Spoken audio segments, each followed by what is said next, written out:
Hello, my dear children and parents.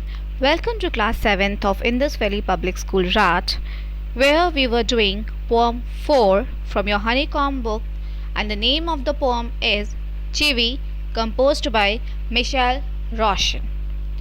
Children, in this poem we have studied about the meaning of Chivi and why elderly people always instruct the children to do this, not to do that. Why? So we studied they used to guide their children in order to generate good manners, good etiquette in front of the society. Okay, we also have studied about the meaning of Chivi. So what we have learned the meaning of Chivi? Meaning of Chivi is giving pressure to someone to do the work in an annoying way, that is in the anger way. To Chivi is to nag, to continuously urge someone to do something often in an annoying way. Now here comes with the summary of the poem. The poem Chivi is a catalogue of various do's and don'ts that the grown-ups dictate to young children. The adults constantly give a list of instructions to the children about how to sit, how to talk, how to eat, and so on. The grown-ups always say things like speak up, don't stare, don't point, don't pick your nose, sit up, say please, less noise, etc. The poem, however, indicates a passage of time when the young child has grown up and is incapable of taking a decision on his own. The same adult then chide, that means blame, the grown-up child for not being able to think independently. This is the summary of the poem. Now I'll give you the explanation of the poem. So here comes the first stanza of the poem. Grown-up says things like speak up, don't talk with your mouth full, don't stare, don't point, don't pick your nose. So this stanza means the poem opens with a long list of instructions. In all likelihood, these instructions are being issued by the adults to their young ones. Speak up, don't talk while your mouth is full of food, and so on are just a few examples. Okay, coming to the next stanza. Sit up, say please, less noise, shut the door behind you. Don't drag your feet. Haven't you got a hanky? Take your hands out of your pockets. So this stanza, the second stanza of the poem, continues with another set of instructions. Each and every activity of the young child is administered and put under the surveillance of the grown-ups. The way of sitting, walking, talking, developing good manners. Coming to the third stanza. Pull your socks up, stand up straight, say thank you, don't interrupt. No one thinks you are funny. Take your elbows off the table. Can't you make your own mind up about anything? So now in this stanza, they means elderly people, want a child to exhibit pleasing gesture like saying please, thank you, and practice sophisticated behavior. The final couplet of the poem shows that perhaps the young child has grown up, means last two lines. Couplet, final couplet means last two lines. So the final couplet of the poem shows that perhaps the young child has grown up. However, the adults around him continues to reprimand him, but this time for a different reason. The child is unable to decide anything for himself. he is not certain about anything. It's quite ironical, as the entire childhood of his child was spent blindly following the instructions of his elders.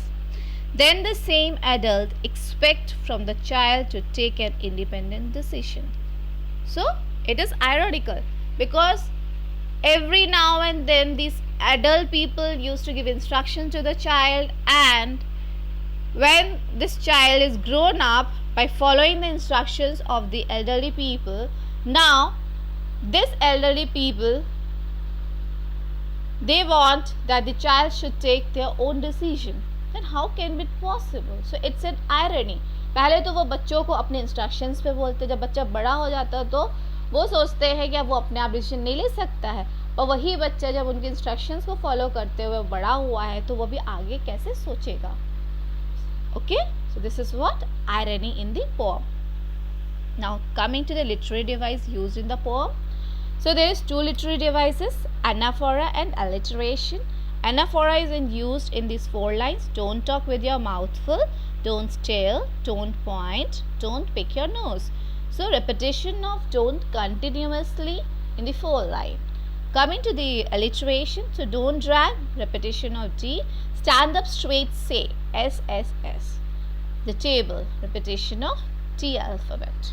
Okay, so these are the literary devices used in the poem. Now coming to the question answers of the poem. So first question, discuss these questions in a small group before you answer them. So when is a grown-up likely to say this?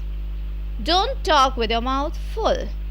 So when the grown-up used to say this line, a grown-up is likely to say this when children start talking in between the meal with food in their mouth. When are you likely to be told this?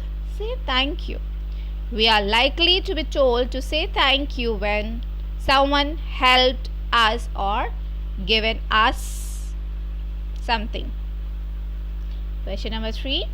When do you think an adult would say this? No one thinks you're funny. When children act weird or do something funny to gain the attention, then adult would say, no one thinks you're funny. Next question. The last 2 lines of the poem are not prohibition or instruction. What is the adult now asking the child to do?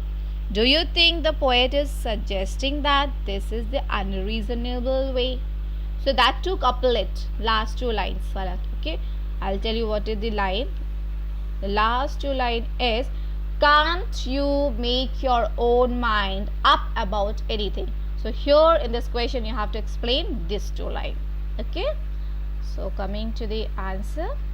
In the last 2 lines, adult is now asking the child to make up their own mind and take decision by themselves, to be independent, which is unreasonable, because earlier adults were not allowing the child to take any decision by themselves, and they were always taking decision for the child.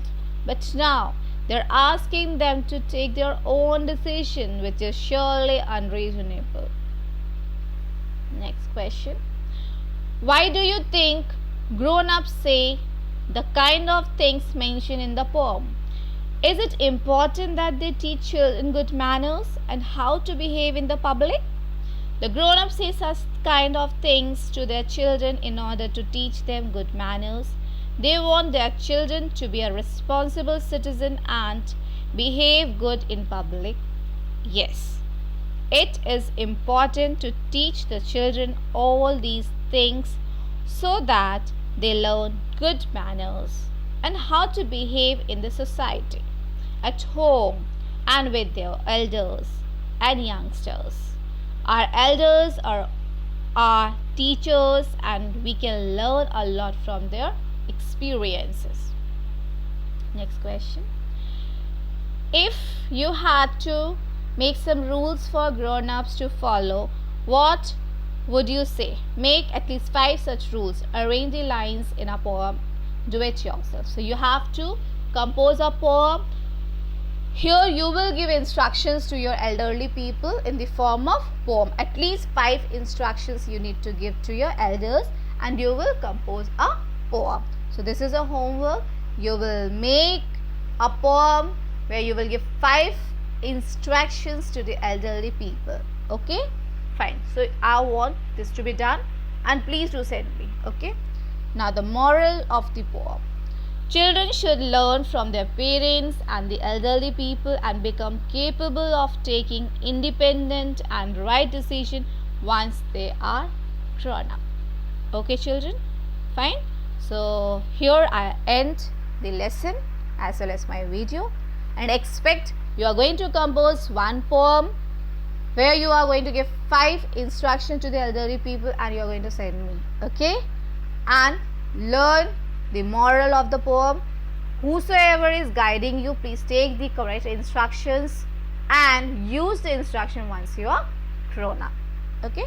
Thank you, children. Bye bye. Take care.